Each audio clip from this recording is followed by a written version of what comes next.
सभी छात्र एवं छात्राओं को मेरी ओर से नमस्कार। विवेकानंद स्कूल नेमका थाना के ऑनलाइन क्लासेज में आपका हार्दिक स्वागत है। प्रिय छात्रों, आपके ऑनलाइन क्लासेज में बायोलॉजी का सेकंड चैप्टर चल रहा था और इस सेकंड चैप्टर में पॉइंट चल रहा था अपना नर युग्म कोदविद की संरचना एवं विकास। पॉइंट चल रहा था अपना नर युग्म कोदविद की संरचना एवं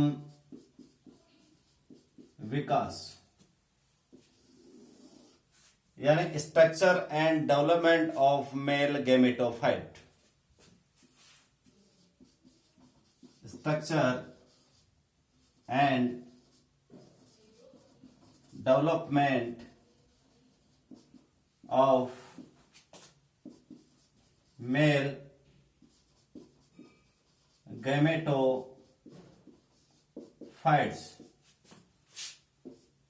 इसी पॉइंट को आगे बढ़ाते हुए आपको पता है कि परिपक्व परागकोश के अनुप्रस्थ काट में दो भाग दिखाई देते हैं। आपको मैंने बताया था ये पुंकेसर है जिसको स्टामन कहते हैं और इसका ऊपरी भाग दो पालियों में बटा होता है जिनको परागकोश कहते हैं और दोनों परागकोश की दोनों पालियां आपस में योजी के द्वारा जुड़ी होती हैं। यह परागकोश है और दोनों परागकोशों को जोड़ने वाला ऊतक योजी कहलाता है और जो परागकोश है वो एक डंठल नुमा संरचना से जुड़ा होता है जिसे पुतंतु कहते हैं। क्या कहते हैं? पुतंतु। इसे पोलन सेक या एंथर कहा जाता है। इसे कनेक्टिव टिश्यू कहा जाता है और इसे फिलामेंट कहा जाता है। प्रिय छात्रों, एक परिपक्व परागकोश जो होता है, यह परिपक्व परागकोश है। इस परागकोश में दो भाग दिखाई देते हैं या दो भागों में बटा होता है। दो भाग कौन कौन से हैं? एक है परागकोश भित्ति, यानी परागकोश का बाहरी आवरण, पोलन सेक वॉल, इसे कहते हैं पोलन सेक वॉल। इसी प्रकार से जो सेकंड पार्ट होता है यह है बीजाणुजन कोशिकाएं। बीजाणुजन कोशिकाएं, स्पोरोजिनस सेल। तो इस प्रकार से एक परिपक्व परागकोश होता है। यह दो भागों में बटा होता है। एक परागकोश की भित्ति होती है और दूसरा पार्ट होता है बीजाणुजन कोशिका। प्रिय छात्रों, आज के पॉइंट में, आज के लेक्चर में अपन इन्हीं दोनों भागों का अध्ययन करेंगे। तो पहला पॉइंट आता है परागकोश भित्ति। परागकोश भित्ति जिसे पोलन सेक वॉल कहते हैं। क्या कहते हैं? पोलन सेक वॉल। प्रिय छात्रों, ये आपकी पराग कोश की पालियां हैं। ये पराग कोश की दोनों पालियां हैं और इन दोनों पालियों को जोड़ने वाला ये योजी उत्तक होता है।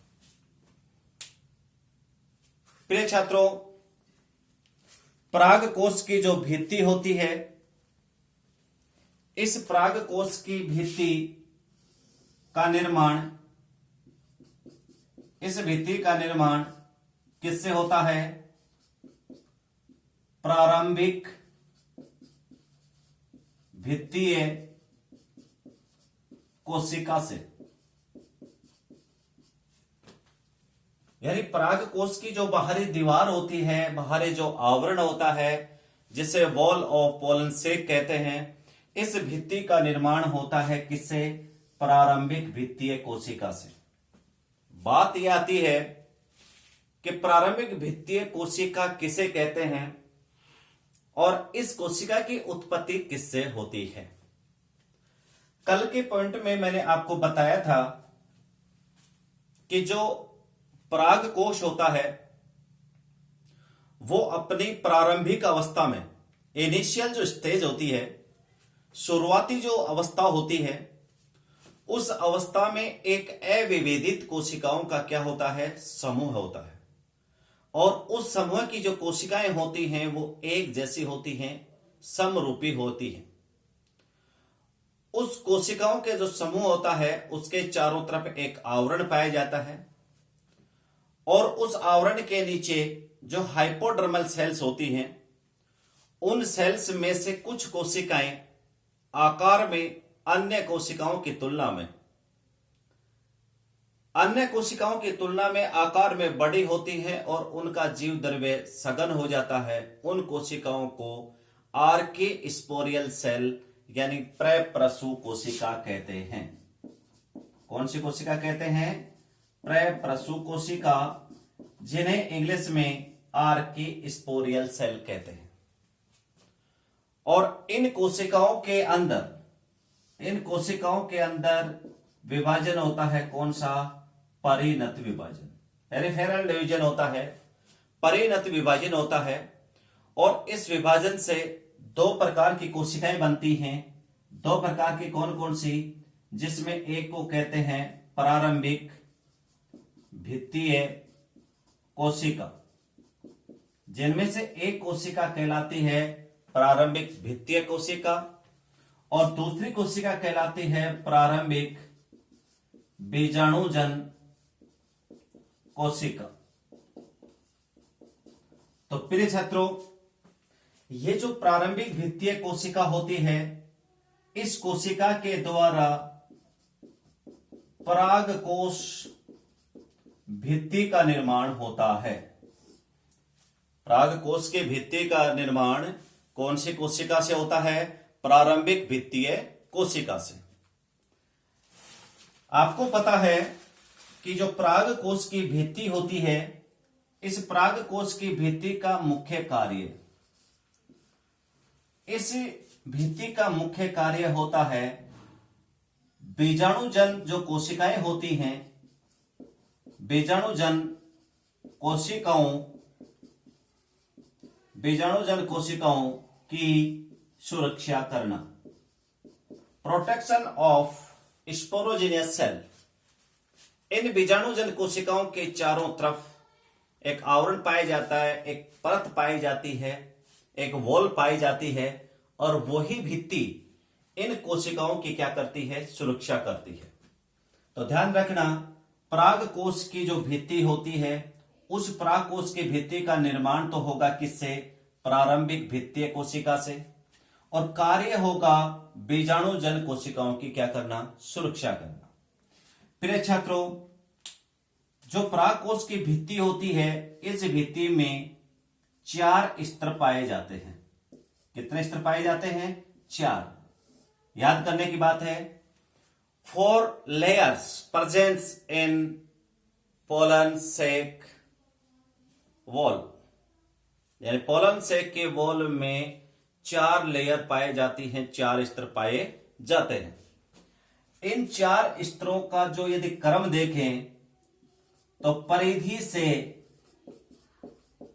से केंद्र की ओर, परिधि से केंद्र की ओर इनका जो क्रम होगा वो क्या होगा? एक होगा बाह्य त्वचा, फिर होगा अंतस्थीसियम, फिर होता है मध्य स्तर, और फिर होता है टेपिटम। क्या होता है? टेपिटम। प्रिय छात्रों, यदि बात करें अपन, मैं ये कहना चाह रहा हूं कि जो ये वॉल है, ये जो परागकोश की जो भित्ति है, ये दीवार है, इस दीवार को कहते हैं परागकोश की भित्ति। और इस परागकोश की भित्ति में टोटल स्तर पाए जाते हैं 4। कितने स्तर पाए जाते हैं? 4 पाए जाते हैं। कई बार कंपटीशन के अंदर, बोर्ड एग्जाम के अंदर इन चारों स्तरों का क्रम पूछ लेता है। तो 4 स्तर यदि अपन देखें तो बाहर से अंदर की ओर इनका क्रम किधर से किधर? अंदर से, बाहर से अंदर की ओर, जिसे अपन परिधि से केंद्र कह सकते हैं। तो सबसे बाहर की तरफ, आउटर की तरफ जो लेयर मिलेगी वो कहलाती है बाह्य त्वचा, जिसको एपिडर्मिस कहते हैं। इस बाह्य त्वचा के अंदर की तरफ जो परत होती है उसे कहते हैं अंतस्थीसियम, जिसको एंडोथीसियम भी कह सकते हैं। और फिर इसके अंदर की तरफ मिलती है मिडिल लेयर, जिसे मध्य स्तर कहते हैं। और सबसे भीतर की तरफ पाया जाता है टेपिटम, जिसे हिंदी में कहते हैं पोषोत्तक। क्या कहते हैं? पोषोत्तक। क्लियर? यदि अपन डायग्रामेटिकली देखें, इसको डायग्राम से देखें तो देखिए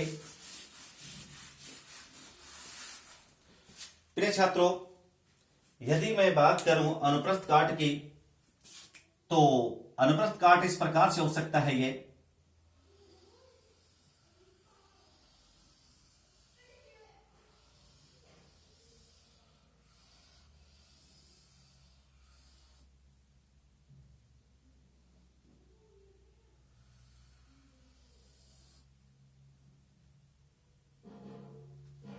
इस प्रकार से ये परागकोश का एक अनुप्रस्थ काट है। और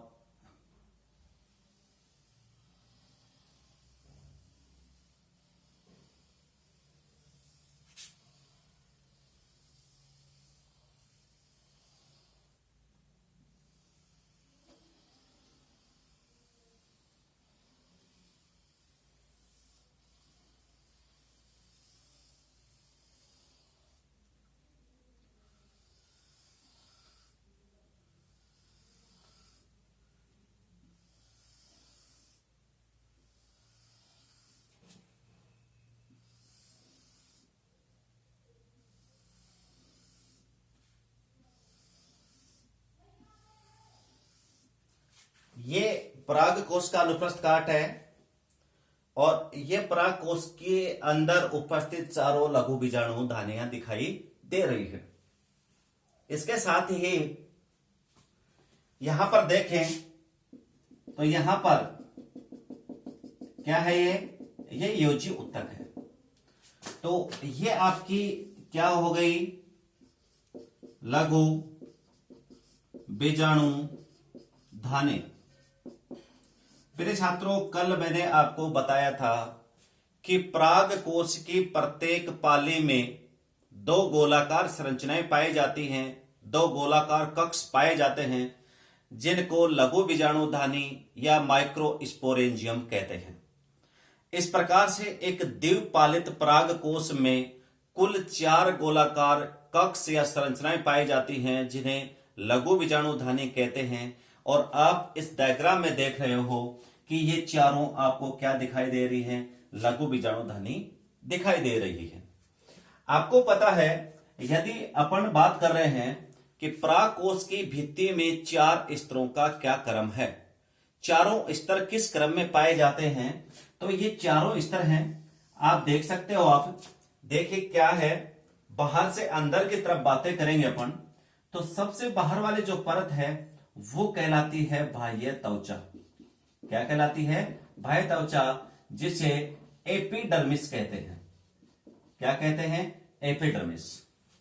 फिर इस त्वचा के अंदर की तरफ जो ये सेकंड नंबर की परत है, इसे कहते हैं अंतस्थीसियम। क्या कहते हैं? अंतस्थीसियम। और इसे इंग्लिश में एंडोथीसियम कहते हैं। और फिर इसके भीतर की तरफ जो आपका है, इसे कहते हैं मध्य स्तर, और इसको इंग्लिश में कहते हैं मिडिल लेयर। क्या कहते हैं? Middle layer. और सबसे अंदर की तरफ यदि मैं बात करूं तो ये है, इसे हिंदी में कहते हैं पोषुतक, पोषुतक, और इंग्लिश में कहते हैं इसको टेपिटम। इस प्रकार से प्रिय छात्रों, इन चारों स्तरों का क्रम आपके याद होना चाहिए। सबसे बाहर होता है बाह्य त्वचा, उसके अंदर होता है अंतस्थीसियम, उसके अंदर होता है मध्य स्तर जिसको मिडिल लेयर कहते हैं, और सबसे अंदर होता है टेपिटम। क्लियर? यदि मैं बात करूं इन सभी लेयरों की, तो देखिए सबसे पहले अपन देखें, सबसे पहले अपनी जो लेयर आती है वो है आपकी बाह्य त्वचा। सबसे बाहर वाली परत, जिसे अपन क्या कहते हैं? बाह्य त्वचा कहते हैं। इसे इंग्लिश में एपिडर्मिस कहते हैं। क्या कहते हैं? एपिडर्मिस। देखिए जो बाह्य त्वचा है, ये बाह्य त्वचा पराग कोश की भित्ति का सबसे बाहरी आवरण होता है। कौन सा आवरण होता है? सबसे बाहरी आवरण। क्लियर? दूसरी बात है कि जो ये आवरण होता है सबसे बाहर वाला, और इसका मुख्य कार्य होता है, इसका मुख्य कार्य होता है सुरक्षा करना।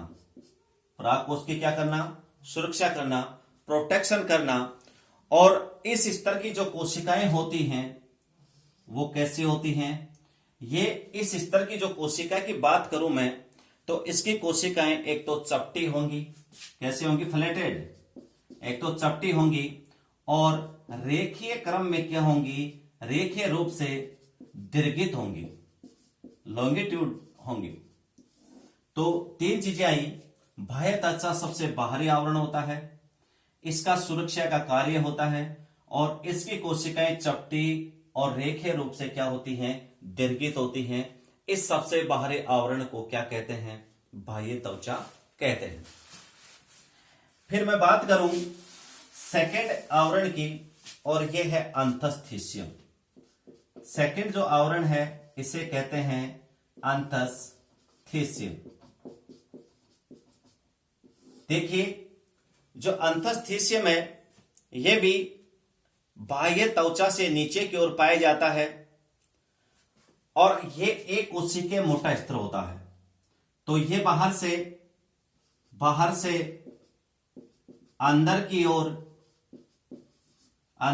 ओर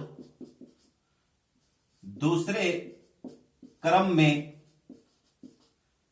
पाई जाती है।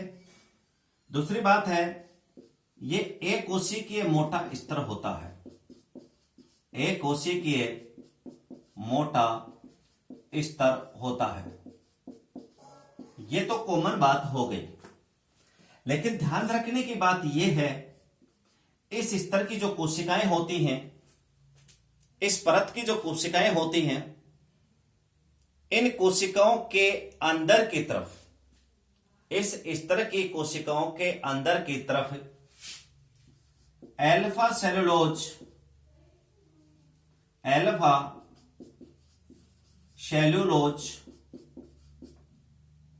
के जमाव से,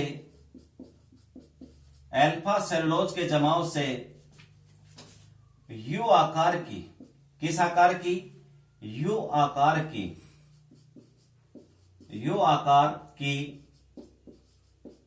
रेशेदार पट्टियां पाई जाती हैं। ध्यान रखना, ये पॉइंट मोस्ट है, ये पॉइंट थोड़ा ध्यान देने वाला है।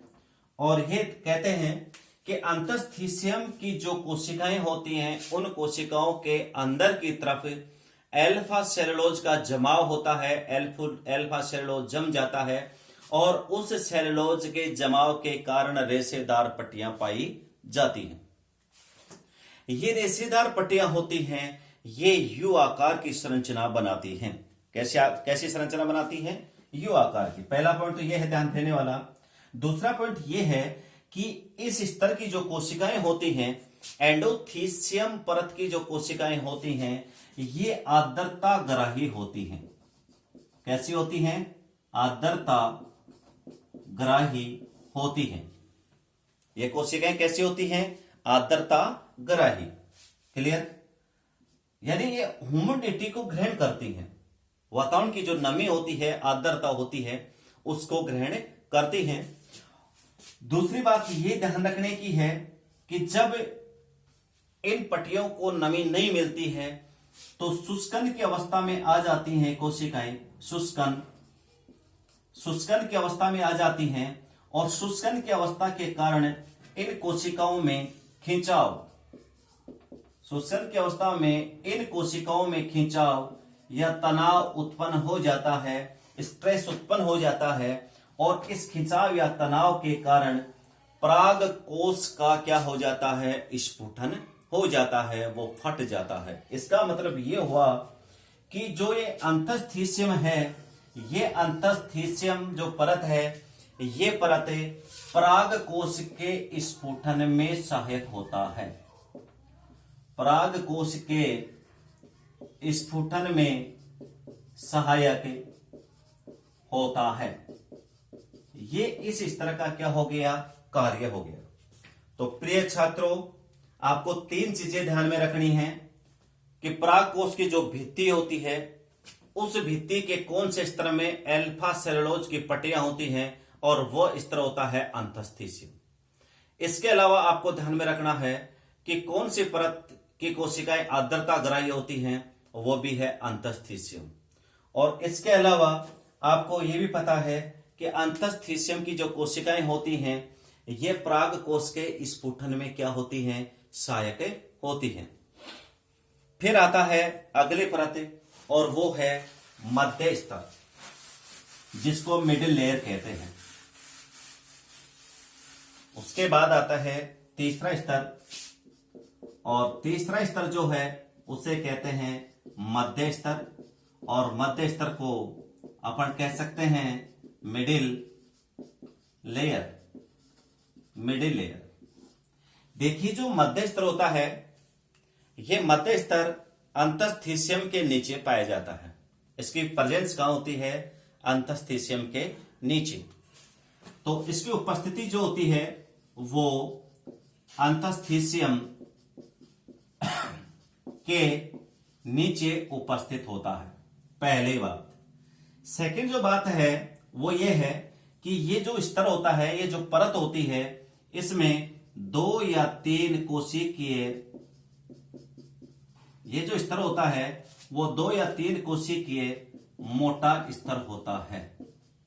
यानी इसमें 2 से 3 कोशिकीय परतें पाई जाती हैं और इस परत की जो कोशिकाएं होती हैं उनकी विशेषता यह होती है, इस परत की कोशिकाएं एक तो अल्पकालिक होती हैं, शॉर्ट डेज। अल्पकालिक का मतलब होता है थोड़े समय के लिए होती हैं, उसके बाद में ये कोशिकाएं डिजनरेट हो जाती हैं। इसके अलावा इन कोशिकाओं की जो भित्ति होती है वो पतली होती है, अर्थात ये कोशिकाएं पतली भित्ति वाली होती हैं, पतली भित्ति वाली होती है। तो 3 चीजें ध्यान में रखनी है कि ये परत जो है वो अंतस्थीसियम के नीचे पाई जाती है। इसके अलावा ये 2 से 3 कोशिकाएं मोटा स्तर होता है और इसकी जो कोशिकाएं होती हैं वो क्या होती हैं? वो अल्पकालिक और पतले भित्ति वाली होती हैं। इस प्रकार से पराग कोश की भित्ति के 3 स्तर कंप्लीट हो चुके हैं। इसके बाद में आपका चौथा स्तर आता है, जो 4th लेयर आती है, और वो है टेपिटम। उसे कहते हैं टेपिटम या इसी को कहते हैं पोषोतक। प्रिय छात्रों, ये जो टेपिटम है यह पराग कोश की भित्ति का सबसे आंतरिक स्तर होता है, सबसे अंदर वाली परत होती है। और टेपिटम जो है वो बीजाणुजन कोशिकाओं के संपर्क में रहता है, बीजाणुजन कोशिकाओं के डायरेक्ट संपर्क में रहता है, उन्हें घेरे रहता है। और टेपिटम जो पॉइंट है वो एग्जाम की दृष्टि से वेरी वेरी मोस्ट, यानी यहां से प्रश्न उड़ता है, कई बार प्रश्न पूछ लेता है, डायरेक्ट प्रश्न पूछ लेता है, कई बार टेपिटम की कोशिकाओं की विशेषता पूछ लेता है, कई बार टेपिटम की परिभाषा पूछ लेता है, और कई बार टेपिटम का कार्य पूछ लेता है। टेपिटम का जो पॉइंट है वो कल के लेक्चर में होगा, आज इतना ही होगा। Thank you. ओके।